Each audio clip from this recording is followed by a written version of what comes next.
Israel पर Iran के हमले के बाद दोनों देशों की दुश्मनी और गहरा गई है।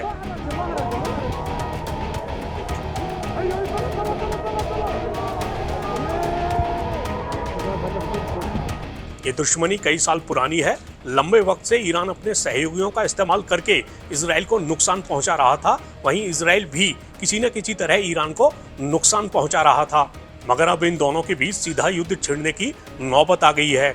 ये नौबत कैसे आई, उसके लिए आपको पिछले कुछ वक्त की बड़ी घटनाओं से रूबरू करा देते हैं।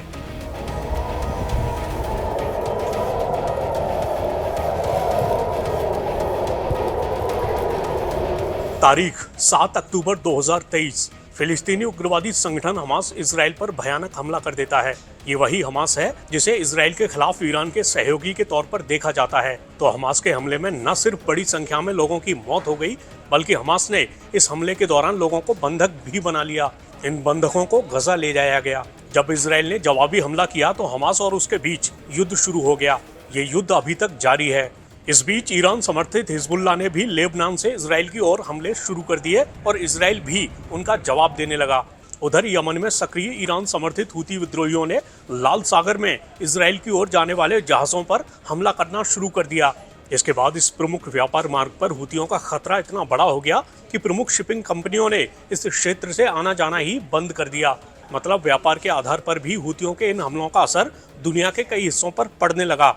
ऐसे में अमेरिका ने अपने और सहयोगी देशों के हितों को बचाने की दलील देकर हूती विद्रोहियों के ठिकानों पर ताबड़तोड़ हमले किए। हूती विद्रोही यहाँ तक कह चुके हैं कि जरूरत पड़ने पर वो फिलिस्तीनियों के समर्थन में इजराइल के खिलाफ सीधे युद्ध में उतरने को भी तैयार हैं। ये सब चल ही रहा था कि इसी बीच पिछले दिनों सीरिया में ईरान के वाणिज्य दूतावास पर हमला हो जाता है। ईरान ने इस हमले के लिए इजराइल को जिम्मेदार ठहराते हुए कहा था कि इजराइल को इसके नतीजे भुगतने होंगे। फिर शनिवार रविवार की दरमियानी रात ईरान ने इजराइल पर सीधे तौर पर हमला कर दिया। इजराइल के मुताबिक ईरान ने 300 से ज्यादा ड्रोन और मिसाइलों से हमला किया, जिसमें से 99% को बीच में ही रोक दिया गया। अब ईरान और इजराइल के बीच सीधा युद्ध छिड़ने की आशंका काफी बढ़ गई है। इजराइल कह चुका है कि वो उस तरीके और समय पर इसकी कीमत वसूल करेगा जो उसके लिए उपयुक्त होगा। ऐसे में अगर इजराइल ने ईरान पर सीधा हमला किया और फिर ईरान ने भी पलटवार किया तो इस बात की पूरी आशंका है कि ये युद्ध महायुद्ध में तब्दील हो सकता है। अगर ऐसा हुआ तो दुनिया के बड़े हिस्से पर इसका बुरा असर पड़ना तय है।